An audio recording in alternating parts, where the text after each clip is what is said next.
Au nom d'Allah, le tout miséricordieux, le très miséricordieux.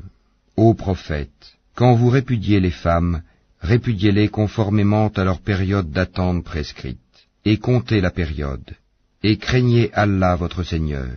Ne les faites pas sortir de leur maison, et qu'elles n'en sortent pas, à moins qu'elles n'aient commis une turpitude prouvée. Telles sont les lois d'Allah. Quiconque cependant transgresse les lois d'Allah se fait du tort à lui-même. Tu ne sais pas si d'ici là, Allah ne suscitera pas quelque chose de nouveau. Puis, quand elles atteignent le terme prescrit, retenez-les de façon convenable, ou séparez-vous d'elles de façon convenable, et prenez 2 hommes intègres parmi vous comme témoins, et acquittez-vous du témoignage envers Allah. Voilà ce à quoi est exhorté celui qui croit en Allah et au jour dernier, et quiconque craint Allah, il lui donnera une issue favorable, et lui accordera ses dons par des moyens sur lesquels il ne comptait pas. Et quiconque place sa confiance en Allah, Allah lui suffit. Allah atteint ce qu'il se propose, et Allah a assigné une mesure à chaque chose. Si vous avez des doutes à propos de la période d'attente de vos femmes, qui n'espèrent plus avoir de règles, leur délai est de 3 mois. De même pour celles qui n'ont pas encore de règles.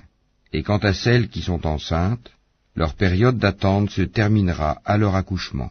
Quiconque craint Allah, cependant, il lui facilite les choses. Tel est le commandement d'Allah qu'il a fait descendre vers vous. Quiconque craint Allah, cependant, il lui efface ses fautes et lui accorde une grosse récompense. Et faites que ces femmes habitent où vous habitez et suivant vos moyens, et ne cherchez pas à leur nuire en les contraignant à vivre à l'étroit.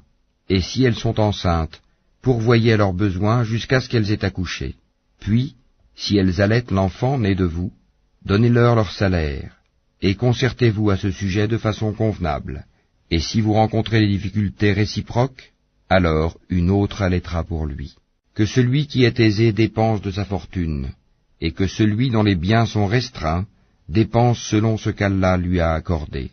Allah n'impose à personne que selon ce qu'il lui a donné, et Allah fera succéder l'aisance à la gêne. Que de cités ont refusé avec insolence le commandement de leur Seigneur et de ses messagers. Nous leur en demandâmes compte avec sévérité, et les châtiâmes d'un châtiment inouï. Elles goûtèrent donc la conséquence de leur comportement, et le résultat final de leurs actions fut leur perdition. Allah a préparé pour eux un dur châtiment. Craignez Allah donc, ô vous qui êtes doués d'intelligence, vous qui avez la foi.